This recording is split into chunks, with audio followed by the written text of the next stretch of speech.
Good morning, everyone. Welcome to today's thought for the day. Well, I have to be honest, I've been struggling thinking about what to talk about today, and I've thought about various issues that have been going through my mind during the last few days, and I drew a blank in how I might present it.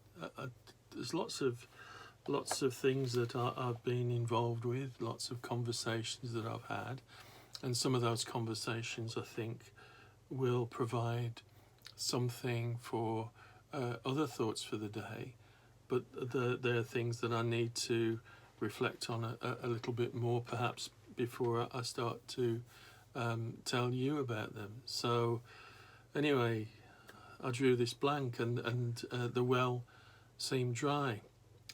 And then I began to get anxious, as I'm wont to, and the more I became anxious, the more I couldn't think straight. And eventually I just sat down here in my study and thought of throwing in the towel and saying I can't do one today. I felt very poor in spirit. And then I was thinking, oh well, I'll just tell them a funny story, or I'll just tell you a joke or something. And then I thought, no. And then as I was sort of thinking and almost on the verge of giving up, I recalled an event that perfectly portrayed my situation, and hopefully it might be useful. You might glean something from it. I think today's thought is going to be shorter, but anyway, here it is. When I was a child, our family holidays were always spent in Hull. Now, people don't normally think of Hull as a holiday destination, but it's where my family lived, my grandparents and my aunts and uncles. We are a Hull family, even though we lived down here. It was Hitler's fault that I was born in Wolverhampton.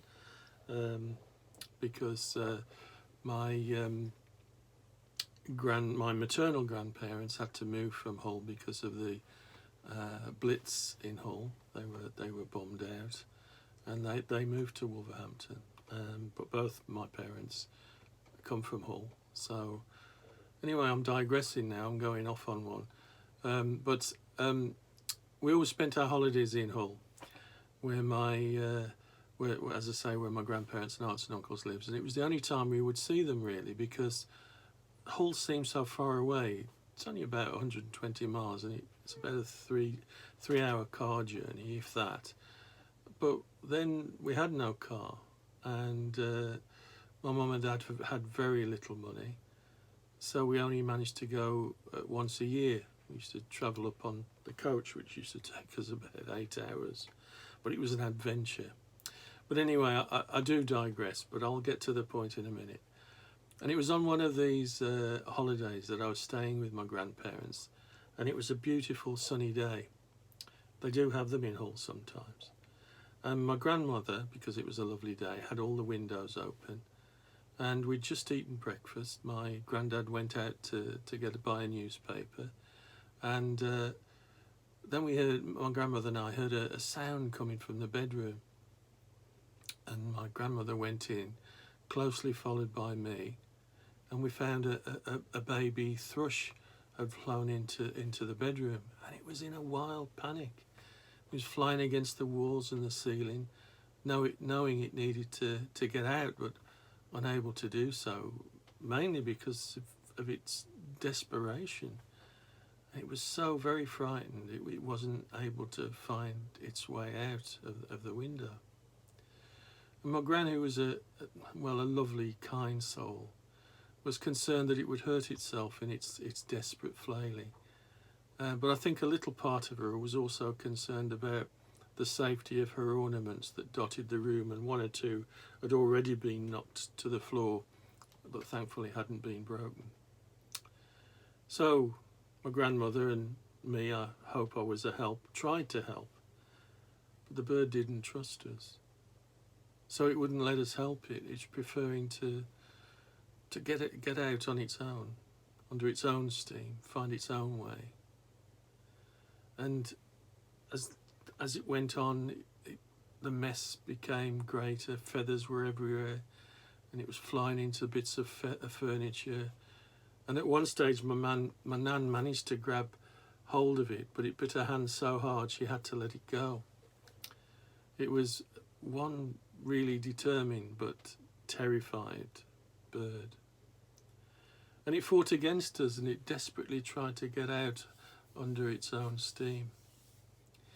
Eventually my grandfather came back from buying the newspaper, and when he saw what was happening, he went out of the room and came back with a large bath towel. And he took the towel and he threw it over the bird so that the bird couldn't see anything.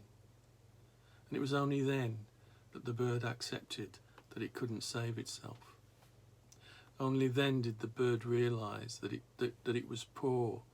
It didn't have the ability to negotiate its way out of the predicament that it found itself in. And it became very still and quiet. And so my grandfather was able to pick it up in the towel, take it outside, and release it to safety and the freedom from the darkness of the covering towel to the freedom of the sunlight. And in this way it allowed us to bless it with freedom. And isn't this a familiar scenario when we translate it to ourselves? Certainly I recognise myself as that bird, and I often would like somebody to throw a bath towel over my head to keep me still and anxiety free. The panic has to give way to a stillness before we can resolve our difficulty. And again, I return to that lovely phrase.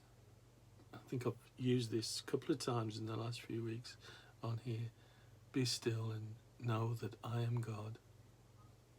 And so often we struggle away at our problems, determined to sort them out ourselves, don't we? Almost fighting, like that bird, against the support and the help that God can give. And inevitably, this gets us nowhere. And when we flap about in our anxiety and fear, just like that bird, it's only when we realise that we can't manage without God's help that we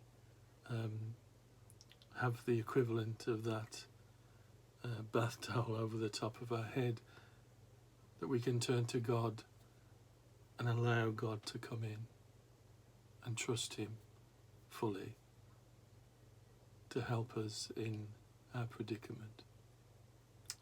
Amen. Well, I managed in some way, and somebody must have thrown a bath towel over my head to provide that. I'll speak to you next on Monday, and I always say these things at the end, but I do mean them. Take care, look after yourselves, and keep safe, and God bless. Bye-bye. Bye-bye.